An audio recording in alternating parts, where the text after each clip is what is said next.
"Don't you dare embarrass me," my sister Rebecca hissed, her perfectly manicured nails digging into my arm. "Judge Morrison is James's grandfather, a federal appellate judge. Just smile, stay quiet, and for God's sake, don't talk about your pathetic government job." I said nothing. I'd learned years ago that silence was easier than arguing with Rebecca. At dinner, she introduced me to the Whitmore family with barely concealed disdain. "This is my younger sister, Sarah. She works for the government. Local courts. Nothing important." Judge Harrison Morrison extended his hand toward me, the polite smile of a man accustomed to meeting countless people. Then he stopped mid-reach. His eyes widened. His mouth opened slightly. "Judge Chen," he said, his voice thick with disbelief and something that sounded like reverence. Rebecca's champagne flute slipped from her fingers and shattered against the table. But let me back up. Because the look on Judge Morrison's face when he recognized me, when he called me Judge Chen in front of my entire family, was 15 years in the making. I'm Sarah Chen, 43 years old. Rebecca is 46. Growing up in our Chinese-American family in Seattle, she was the golden child. Perfect grades, debate team captain, mock trial champion, full ride to Columbia Law School. I was the quiet one, the bookish one, the sister who spent more time in the library than at family celebrations. Our parents owned a successful real estate development company in the Pacific Northwest. We were upper middle class, comfortable. Country club memberships, summer homes, the right neighborhood, the right connections. My parents built their business from nothing, and they never let us forget the value of success, of status, of appearing successful. Rebecca married her law school boyfriend, Marcus, a corporate attorney at a white shoe firm in Manhattan. They had the penthouse in Tribeca, the summer house in the Hamptons, the luxury cars, the carefully curated social media presence that screamed success.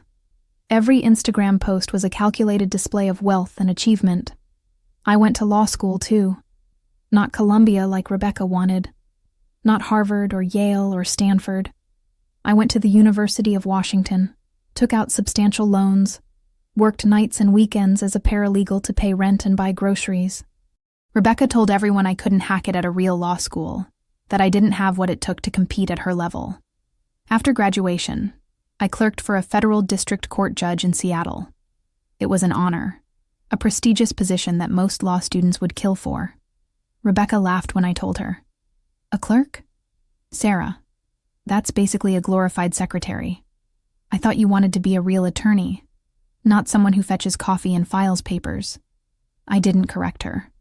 I'd learned early that Rebecca needed to win, needed to be superior, needed someone to look down on. Correcting her only made things worse, made her meaner, made family dinners unbearable. What Rebecca didn't know, what none of my family knew, was that my district court judge was the Honorable Margaret Lawson, Judge Margaret Lawson, who 5 years later was elevated to the Ninth Circuit Court of Appeals. Judge Lawson, who became one of the most respected jurists in the country. Judge Lawson, who personally recommended me for a federal clerkship with the Ninth Circuit. After my district court clerkship, I clerked for the Ninth Circuit. Then I worked as a federal prosecutor in the U.S. Attorney's Office for the Western District of Washington. I prosecuted violent crimes, organized crime, public corruption, complex fraud cases. I won cases, a lot of cases. I built a reputation as a fierce, fair, brilliant prosecutor. Rebecca told people I was doing okay for a government employee, but that I'd probably never make real money or have real success. She'd mentioned my job at cocktail parties with a dismissive wave of her hand. My sister works for the government. You know how that is. No money, no prestige, but she seems happy enough. At 31, I was recommended for a federal judgeship, the youngest candidate in the circuit's history. The vetting process took 18 months. Extensive background checks, FBI interviews, American Bar Association reviews, Senate Judiciary Committee hearings. It was grueling and thorough and invasive. I told my family I was still working as a prosecutor. I didn't mention the recommendation, the vetting, the interviews, the hearings. It was easier that way.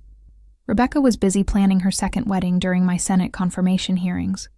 She'd divorced Marcus for his lack of ambition, lack of partnership track progression, lack of the kind of success she felt she deserved. She married Philip, a managing director at an investment bank. Their engagement party was featured in the New York Times wedding section. At that engagement party, she announced loudly to a room full of Manhattan's elite, at least one Chen sister married successfully. At least one of us figured out how to make something of herself. I was confirmed to the federal bench 3 months later. I didn't invite my family to the ceremony. Judge Lawson, by then a Ninth Circuit judge, called personally to congratulate me. "Sarah, you earned this. Don't let anyone make you feel otherwise. You're going to be an exceptional judge." For 13 years, I sat on the federal bench. I presided over high-profile cases that made national news. I wrote opinions that were cited by appellate courts across the country, including the Supreme Court. I mentored young attorneys, clerks, law students. I built a reputation for fairness, scholarship, brilliant legal reasoning, and unwavering integrity. My family thought I was a mid-level government lawyer making maybe $75,000 a year, working in some anonymous office building, handling routine cases, living a quiet, unremarkable life. Rebecca thought I lived in a sad little apartment because I never posted my home on social media. She'd mention it sometimes, casually cruel. Poor Sarah, still in that tiny apartment. I keep telling her she should consider real estate. But some people just aren't ambitious. In reality, I owned a renovated craftsman home in Madison Park, one of Seattle's most prestigious neighborhoods. The house was worth $2.4 million. I paid cash, using careful investments from my judicial salary and income from published legal articles and speaking engagements. Federal judges make $223,400 annually. Not that Rebecca ever bothered to check. She assumed government lawyers made nothing, lived on nothing, were nothing. She thought I drove an embarrassing 7-year-old Toyota Camry. She didn't know I also had a vintage Mercedes convertible in my garage that I drove on weekends. A gift to myself after a particularly difficult case. She thought I was single because no successful man wants a workaholic government employee with no social life and no prospects. She didn't know about Daniel, a fellow federal judge I'd been seeing for 6 years. We kept our relationship private, partly for judicial ethics reasons, partly because I'd learned to keep my personal life separate from my family's judgment. Rebecca's second marriage to Philip lasted 3 years before imploding spectacularly. Philip had been having an affair with a colleague. The divorce was nasty, public, humiliating. Rebecca's carefully curated image took a hit. She was 43, twice divorced, and desperate to prove she was still successful, still desirable, still worthy of the life she felt entitled to. That's when she met James Whitmore. James was 39, a senior partner at a prestigious Seattle law firm that specialized in corporate law and mergers and acquisitions. Handsome, charming, wealthy, educated, connected. Most importantly to Rebecca, his family had the kind of old money pedigree she'd always craved. His father was a former U.S. senator. His mother came from a family of diplomats and politicians. His grandfather was Judge Harrison Morrison, United States Circuit Court Judge for the Ninth Circuit Court of Appeals. I knew Judge Morrison. I knew him well. I'd argued before him twice when I was a prosecutor. Both times he'd ruled in favor of the government, but he'd asked thoughtful, challenging questions that pushed me to be a better attorney. After I was confirmed to the district court, we'd served together on several judicial committees and task forces. We'd co-authored an article on federal sentencing reform that was published in the Stanford Law Review. We'd presented together at judicial conferences. We'd had countless conversations about law, justice, philosophy, ethics. Judge Morrison was brilliant, principled, kind, and had a wicked sense of humor. He was a giant in the legal community, respected by everyone who knew him. He was also deeply humble, never one to flaunt his position or connections. Rebecca found out about Judge Morrison on her second date with James. She called me immediately, her voice breathless with excitement. "Sarah, James's father was a U.S. senator. A senator. And his grandfather is a federal judge. Not some local judge, not some district court nothing. A circuit court judge. Do you even know what that means?" "Yes," I said quietly. I know exactly what that means. Of course you don't. Rebecca's voice took on that patronizing tone I knew so well. It means he's basically one step below the Supreme Court. It means he's one of the most powerful judges in the country. It means James comes from a family that matters, that has real influence, real power, real connections. That's wonderful, Rebecca. I'm happy for you. I need you to understand something. Her voice went cold, that icy tone she used when she was about to issue orders. This is the most important relationship of my life. The most important. James's family moves in circles you can't even imagine. Federal judges, senators, ambassadors, CEOs, people who actually matter. His mother went to Wellesley. They have a family compound in the San Juan Islands. They summer in Martha's Vineyard. Do you understand what I'm saying? I understand. Do you?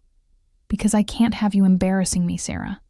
I can't have James's family thinking the Chen family is ordinary, middle class, nothing special.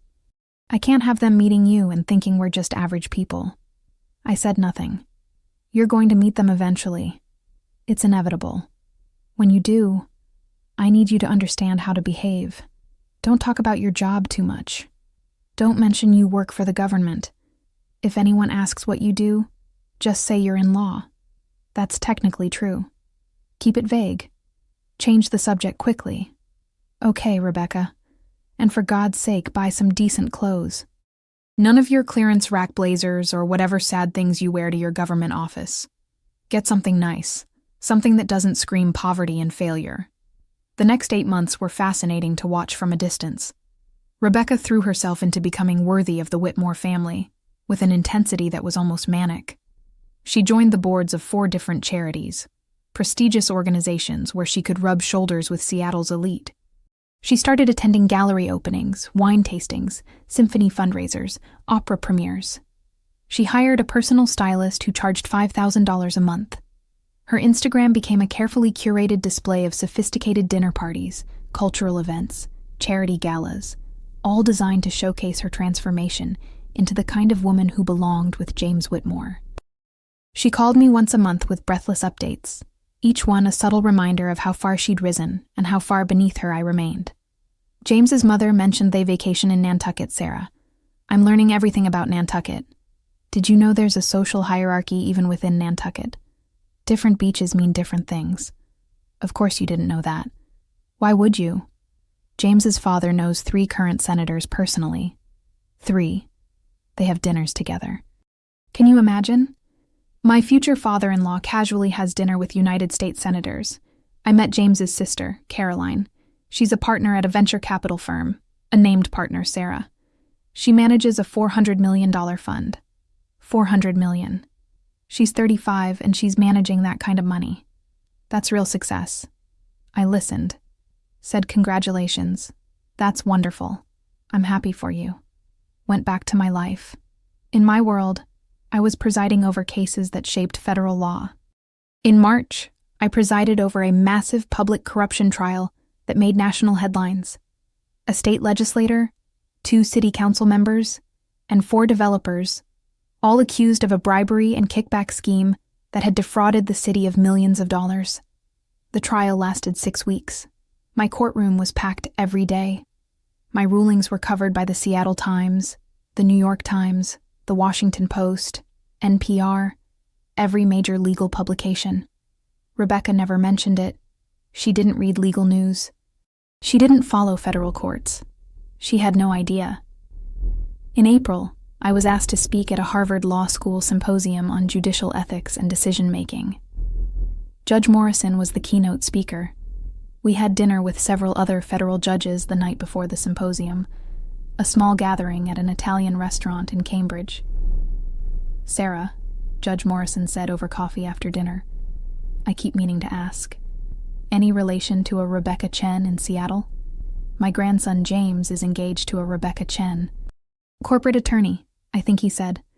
That's my sister, I said. His eyebrows rose slightly, surprise crossing his distinguished features. Your sister? James never mentioned his fiancée had a sister who was a federal judge. Does she know what you do? It's complicated, I said carefully. I keep my personal life very private. My family doesn't know about my career." He studied me for a long moment, his expression shifting from surprise to understanding to something that looked like sadness.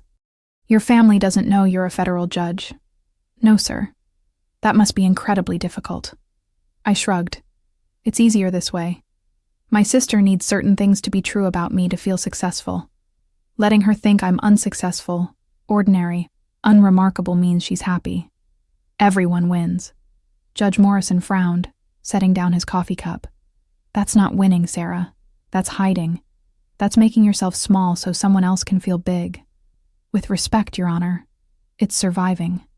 It's choosing peace over confrontation. It's accepting that some family dynamics can't be fixed." He didn't push, but I saw something in his expression. Concern, yes, but also recognition. He understood complicated family dynamics, understood sometimes the cost of truth was higher than the cost of silence. But he said quietly, "One day, you'll have to stop hiding. One day the truth will come out. And when it does, it will be explosive." I know. In May, Rebecca got engaged. The proposal was elaborate, expensive, and perfectly Instagram-worthy. James rented out the entire top floor of the Space Needle. He had a string quartet, roses everywhere, a photographer to capture every moment, a videographer to create a cinematic engagement film. Rebecca posted the whole thing on social media. The photos, the video, the ring close-up, everything. The ring was enormous, easily 6 carats, probably cost more than most people's cars. She called me the next morning, her voice shrill with excitement. "It's official, Sarah. I'm going to be part of the Whitmore family. James already told me his mother wants me to join her foundation board. Can you imagine?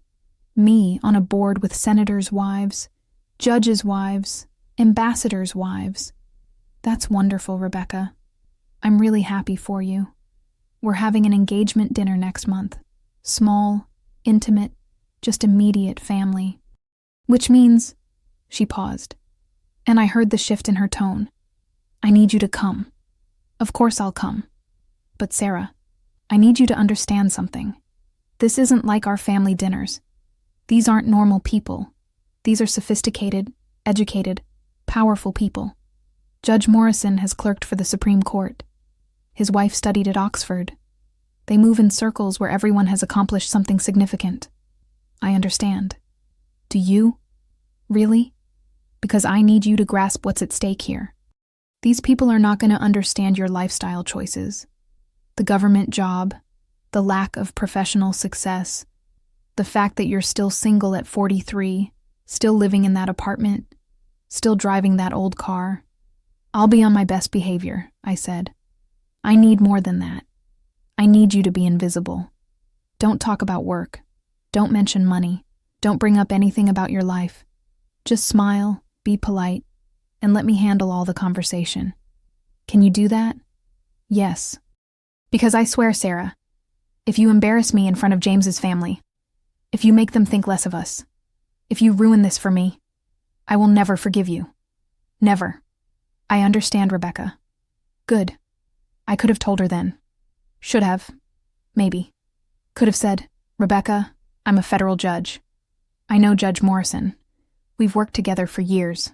This whole charade is unnecessary and cruel.' Instead, I said, 'I'll be on my best behavior. I promise.'" The engagement dinner was scheduled for June 15th at Canlis, one of Seattle's most exclusive restaurants, the kind of place where reservations are made months in advance, and the wine list has bottles that cost thousands of dollars. Rebecca texted me the dress code multiple times. "Cocktail attire, Sarah. Nice cocktail attire. Not clearance rack.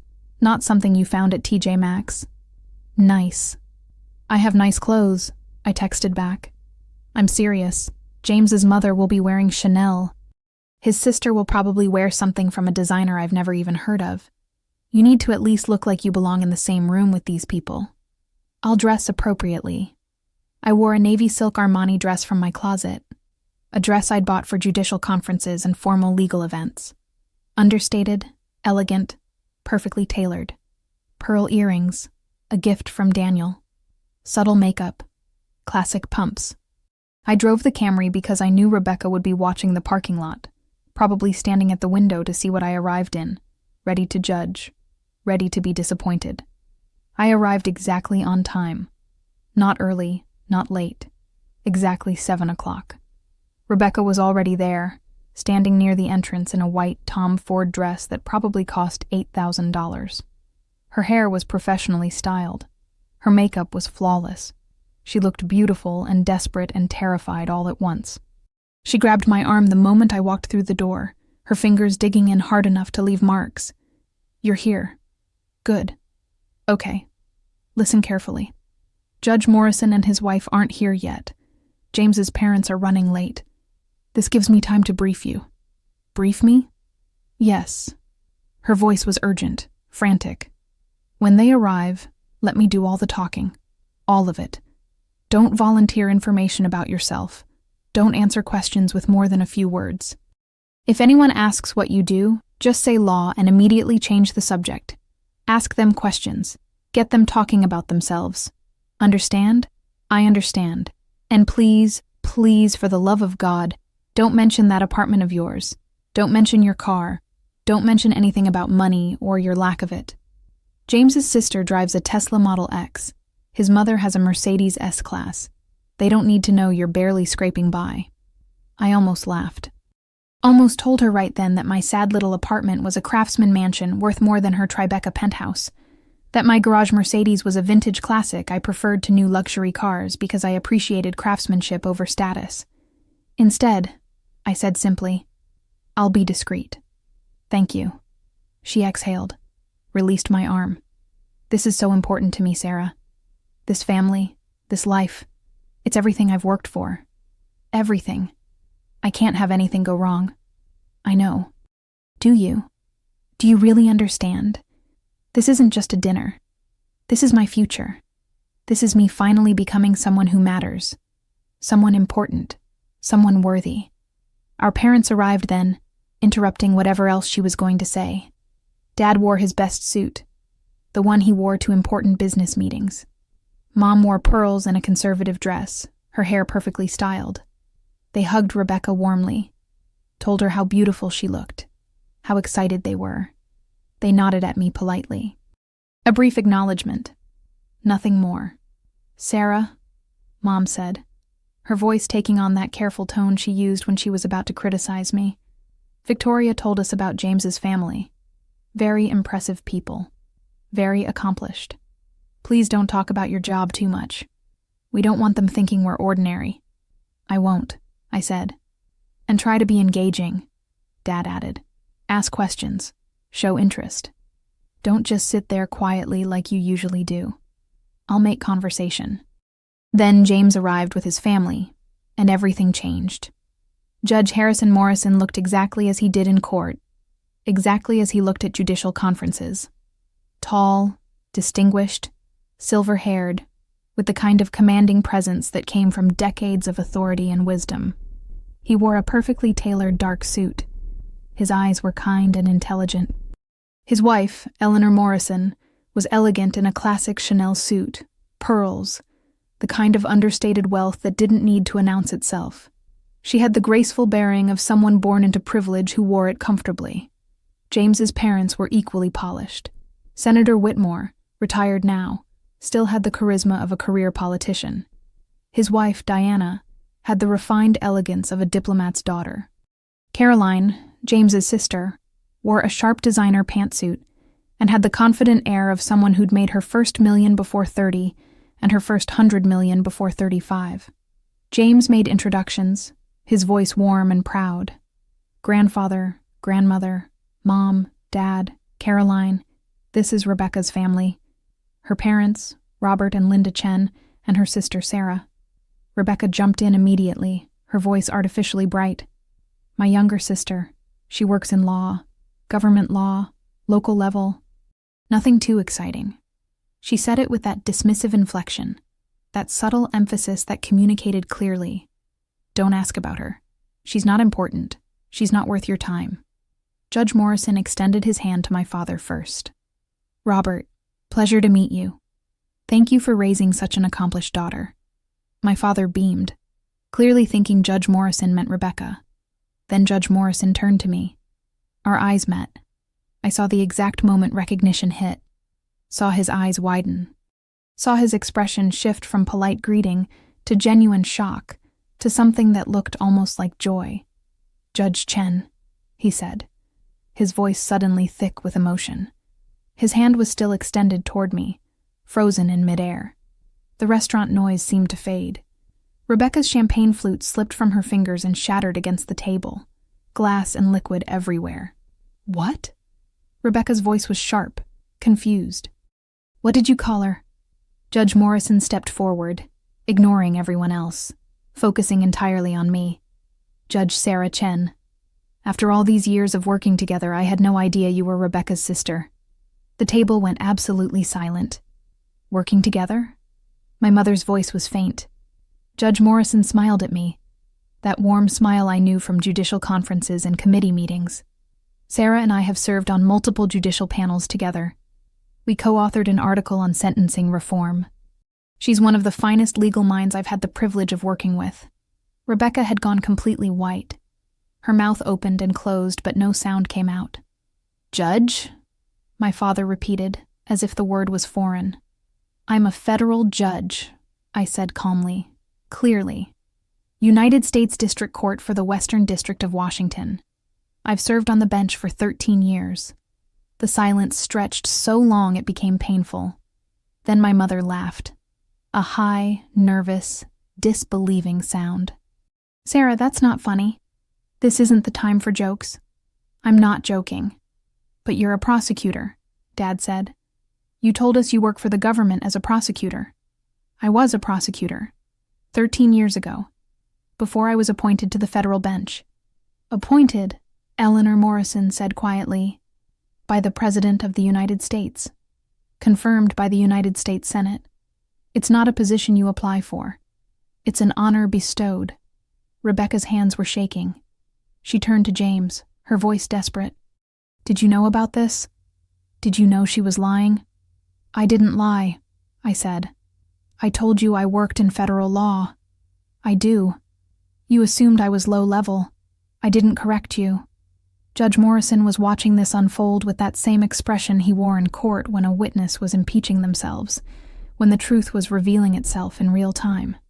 Carolyn had pulled out her phone and was typing rapidly. She turned the screen to show everyone. A photo from a judicial conference last year. Me in my judicial robes, standing with 3 other federal judges, smiling.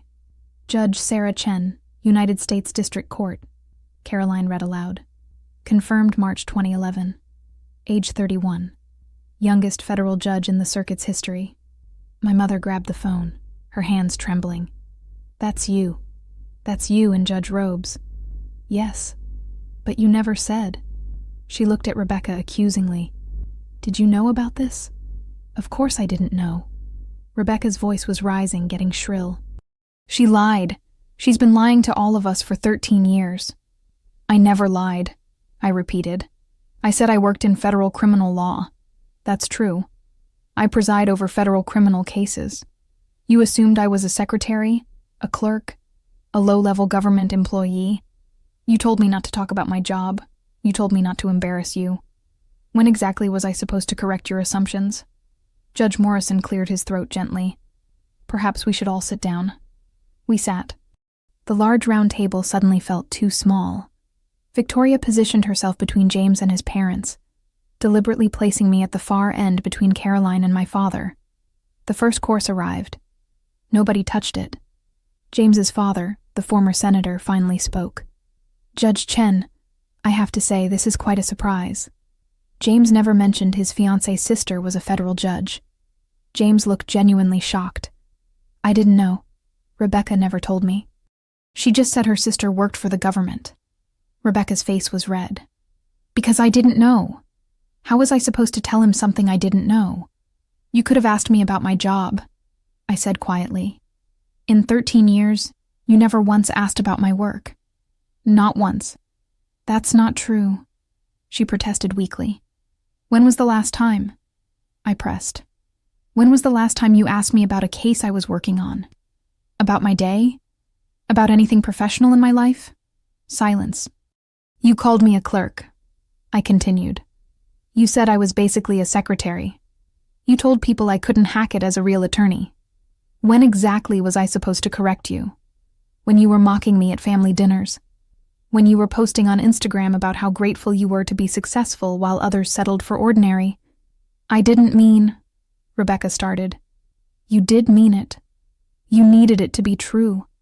You built your entire identity on being better than me. Caroline was still scrolling through search results on her phone. Judge Chen presided over the Morrison corruption trial, she read. Judge Chen's ruling upheld by Ninth Circuit. Judge Chen cited by Supreme Court Justice Kagan. This is all you? Yes. The Morrison corruption trial, Judge Morrison said. That was yours. I remember reading your opinion. It was brilliant. Absolutely brilliant. Thank you, sir. My father was reading over Caroline's shoulder, his face growing paler with each article. You sent a governor to prison, former governor. And yes, the evidence was overwhelming. You've been on the bench for 13 years, my mother said slowly, as if trying to comprehend. 13 years, and you never told us. You never asked. You made assumptions. You seemed happy with those assumptions. I saw no reason to challenge them. But why? Dad demanded. Why would you hide this from us? I looked at Rebecca. Because she needed me to be a failure. Because she needed someone to feel superior to. Because every time she introduced me to her friends, to her colleagues, to her dates, she needed to frame herself as the successful sister and me as the disappointing one. That's not fair, Rebecca whispered. Isn't it? I pulled out my phone, opened Instagram, read aloud from Rebecca's post from 2 months ago. So grateful for my journey. Some people settle for comfortable lives. I chose extraordinary. Blessed success. The post had a photo of us together. Her in designer clothes at some charity event, me in business casual beside her, looking plain and unremarkable by comparison. Or this one. I continued scrolling. Thankful for family, even when we take very different paths. Some of us aim high. The photo was from Dad's birthday. Rebecca with James, looking perfect. Me alone in the background, barely visible. Or the text you sent me last week. I found it, read it aloud. Make sure you dress appropriately for tonight. These are sophisticated people. I know that's not your world, but please try not to embarrass me. I set the phone down. For 13 years, I've let you treat me like I'm less than you, like I'm someone to be ashamed of. I let you because I thought it made your life easier. Eleanor Morrison spoke softly. Sarah, forgive me for asking, but why reveal this now? Why tonight? I looked at Judge Morrison. Because this man represents everything I believe about law, about justice, about serving with integrity and humility. I've known him for years. I respect him more than almost anyone in my profession. I couldn't sit at this table and let Rebecca's version of me be what his family knows. Rebecca stood up abruptly, her chair scraping loudly. This isn't fair. You made us look like fools. You made me look like an idiot in front of James's family. No, Rebecca. You did that yourself. The words hung in the air. Senator Whitmore cleared his throat. I think perhaps we all need to take a breath here. No, Judge Morrison said firmly. I think we need to let this play out. Sarah, please continue. I looked at my parents, at their shocked faces, their confusion, their dawning realization. Mom, Dad, when's the last time you visited me? Actually came to my home? They looked at each other. When's the last time you asked about my life with genuine interest? When's the last time you celebrated something I accomplished? More silence. Every family dinner, every holiday, every conversation has been about Rebecca. Her achievements, her marriages, her life, her success. I've been the footnote, the also present, the one who never quite measured up. My mother's eyes filled with tears. We didn't mean to make you feel that way, but you did, and I accepted it. I made myself small so Rebecca could feel big. I let you believe I was unsuccessful, so she could be the successful daughter. I disappeared, so she could shine. Why? Caroline asked bluntly. Why would you do that? Because it was easier than fighting. Because standing up for myself meant conflict, meant making Rebecca angry, meant disrupting family peace. Because somewhere along the way, I decided my career, my achievements, my success could be private. I didn't need my family's validation. But you deserved it, Judge Morrison said gently. You deserved recognition. You deserved pride. Maybe. But I chose peace instead. Rebecca sat down slowly. Her perfectly styled hair was coming undone. Her makeup was smudging. She looked lost. The waiter appeared with the main course, took one look at the table, and disappeared without a word. James was staring at Rebecca like he was seeing her for the first time. Judge Morrison leaned back in his chair. I have to say, I'm disappointed. Everyone looked at him. Not in Sarah, he clarified. In this family dynamic. In the fact that a brilliant federal judge felt she had to hide her accomplishments from her own family. That speaks to a deeper problem. Rebecca found her voice. You don't understand. You don't know what it's like. Having a perfect sister. Always being compared. Sarah isn't perfect, Judge Morrison said. She's human. She's made mistakes, struggled, worked incredibly hard. But she's also achieved something remarkable. And instead of celebrating that, you've apparently spent years diminishing her. My father tried to defend. We didn't know. How were we supposed to know if she didn't tell us? You could have asked, Eleanor said quietly. You could have shown genuine interest in both your daughters' lives. The dinner continued awkwardly. Judge Morrison and Eleanor asked me about my work, my cases, my recent opinions. They treated me with the respect and warmth of colleagues and friends. My family sat in stunned silence. Caroline engaged me in conversation about a case she'd read, showing genuine intelligence and interest. Rebecca said nothing, just stared at her untouched plate. As dinner ended, Judge Morrison stood. Sarah, would you walk me out? In the parking lot, he stopped by my Camry. This is very you, he said with a slight smile. Practical. Unpretentious. It's reliable. He was quiet for a moment. Then, I'm sorry your family didn't see you. Didn't appreciate you. They saw what they wanted to see. Still. He put his hand on my shoulder. For what it's worth, the legal community sees you. Your colleagues see you. You're making a real difference. Thank you, sir. And Sarah, don't let them make you small again. You've earned your place. Don't apologize for it. I drove home to my Craftsman mansion, my hidden life, my secret success. Daniel was waiting. He knew I'd had dinner with my family. How did it go? I told them. Everything. Everything. He pulled me into a hug. How do you feel? I thought about it. Free. Terrified. Relieved. Angry. Everything. That sounds about right. The messages started around midnight. Rebecca. We need to talk. Now. Mom. Your father is very upset. This was inappropriate. Dad. Call your sister. Apologize for embarrassing her. I turned off my phone. The next morning, I had 37 missed calls and 14 voicemails. Dad's voice, tight with anger. Sarah, you made us all look foolish. You owe Rebecca an apology. This wasn't the time or place for your revelation.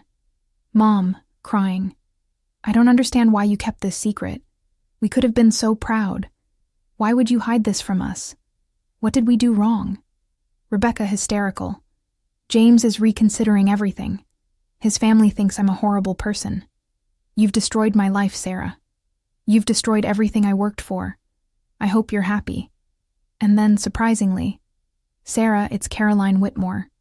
I know you probably don't want to hear from any of us right now, but I wanted you to know my grandfather was moved by seeing you. He and my grandmother talked about you all the way home. They think your family is treating you terribly. Also, Grandfather wants to know if you're available for lunch next week. He's forming a judicial task force on civil rights litigation and wants your input. Call me. I called Caroline back that afternoon. Sarah. She sounded genuinely pleased to hear from me. How are you holding up? Surviving. I bet. Listen, I want you to know, My family had a long conversation last night. About you. About Rebecca. About that whole dinner situation. Oh? My brother is doing some serious soul-searching. He's realizing there were red flags he ignored. What kind of flags? The way Rebecca talks about people. The way she measures worth and success. The way she talked about you to him all these months. He told me she spent most of their relationship describing you as a failure, as someone who couldn't make it in law, someone who settled for a mediocre life. That sounds about right. He's asking himself why he never questioned that narrative, why he never asked to meet you sooner, never wondered why there was no contact between you two. It's not his fault. No, but it's his problem now. He's realizing he's been seeing a version of Rebecca that might not be the complete picture. I felt a pang of sympathy for James. None of this is what he signed up for. True. But Caroline paused. Can I ask you something personal? Sure. Why do you drive a Camry? I laughed. Really laughed. Because it's reliable and I don't care about cars as status symbols. I drive what works. And your house? Rebecca kept telling James you lived in a tiny apartment. I don't hide my house. I just don't post it on social media. I'm a federal judge. My address is protected for security reasons. My life is private because it needs to be. That makes sense. But Rebecca told James you lived small because you had to, not because you chose to. Rebecca believes what she needs to believe. Yeah. Caroline sighed. Look, I'll be honest. I don't know if James is going to go through with the wedding. He loves Rebecca, but he's realizing he might not actually know her. After we hung up, I sat in my study and thought about everything. My phone rang. Judge Morrison. Sarah, I hope I'm not intruding. Not at all, sir. I wanted to apologize for last night. That dinner was more uncomfortable than anyone anticipated. You have nothing to apologize for, don't I? I could have handled it differently. Could have pulled you aside privately, not called you Judge Chen in front of everyone. It needed to happen. They needed to hear it from me, and they needed witnesses.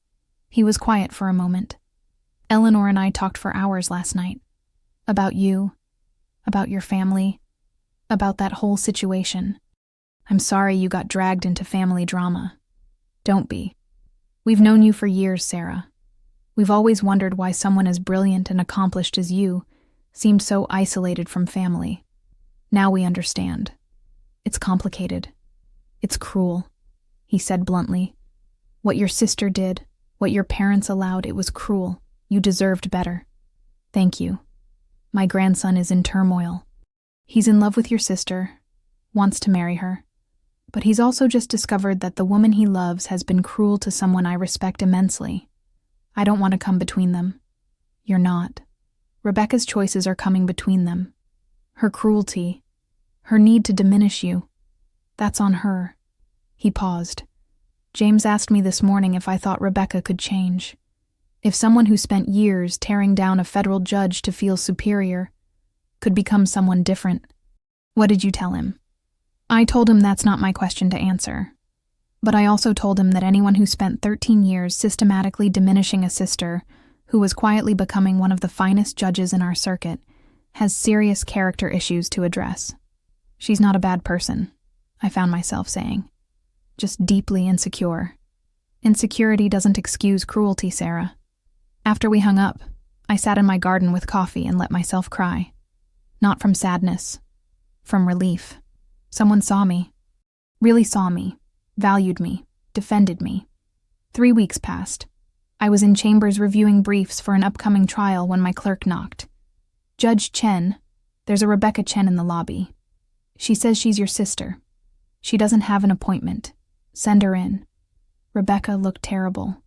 Red-rimmed eyes, no makeup, jeans and a sweatshirt. I'd never seen her so undone, so raw. Sarah, she said quietly, can we talk? Sit. She sat, looked around my chambers, the law books lining the walls, the framed degrees from University of Washington Law, from my clerkships, the photos from judicial conferences, the awards and recognitions. This is really your office, she said. Yes. You're really a federal judge. Yes. She was quiet for a long moment. James ended our engagement. I'm sorry. Are you? She looked at me. Really looked at me. You got what you wanted. You humiliated me. Destroyed my relationship. Made me look like a monster. Is that what you think I wanted? Wasn't it? Some kind of revenge? I leaned back in my chair. Rebecca, if I wanted revenge, I could have done it years ago. I could have told you at any point. I could have shown up at one of your fancy parties in my judicial robes. I could have made a spectacle. Then why now? Because I was tired. Tired of being your villain. Tired of making myself small. Tired of letting you define me as a failure when I'd built something I was proud of. I never meant to make you feel like a failure, didn't you? When was the last time you asked about my life and actually listened? When was the last time you celebrated something I accomplished? Silence. I can't remember either. She looked down at her hands. James said I'm cruel, that I treated you like you were worthless. I didn't think I was that bad. You didn't think you were bad at all. You thought you were being honest, realistic. You thought you were the successful sister and I was the disappointing one. But you were never disappointing, she whispered. You were extraordinary the whole time, and I was too self-absorbed to see it. Yes. She looked up, tears streaming down her face. I don't know how to fix this. I don't know if you can. Not right now. First, you need to figure out who you are without me being your villain. Without needing someone to be less than you. How do I do that? Therapy. Real therapy. Not just going through the motions. Actually examining why you've built your identity on being better than me. She nodded slowly. Mom and Dad are furious with me. They say I drove you away. That I ruined our family. You didn't ruin anything. You revealed what was already there. Will you? She hesitated. Will you come to therapy with me? Mom wants to set up family therapy. No, not yet. You need individual therapy first. You need to understand yourself before we can work on us as a family. That's harsh. It's honest. I've been quiet for 13 years, Rebecca. I'm done being quiet. I'm done making myself small. I'm done accepting crumbs of respect from my own family. She stood up. I really did ruin everything, didn't I? You revealed everything.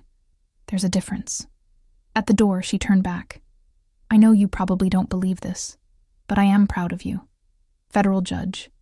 13 years. That's incredible. Thank you. I'm sorry I couldn't see it before. I'm sorry I needed you to be small so I could feel big. I know. After she left, I sat alone in my chambers and felt a strange sense of peace. 6 months later, I received an invitation. Not from Rebecca. Her engagement to James had ended, and she was in intensive therapy, according to Caroline, who'd become a friend. The invitation was from Caroline herself. Judge Sarah Chen, you are cordially invited to witness the marriage of Caroline Elizabeth Whitmore and Alexandra Marie Torres. A handwritten note was enclosed. I know it's forward to invite you when we've only known each other a short time, but you're the kind of person I want in my life. Someone who knows who they are and doesn't apologize for it. Plus, Grandfather specifically asked me to invite you. He says there's a judicial task force meeting the day after the wedding, and you're already confirmed to attend, so you might as well enjoy the festivities. Fair warning, he's going to corner you about your latest opinion on qualified immunity. He's obsessed with it. I went to the wedding. It was beautiful. Caroline and Alexandra were radiant. Judge Morrison and Eleanor welcomed me warmly, introduced me to everyone as their colleague and friend.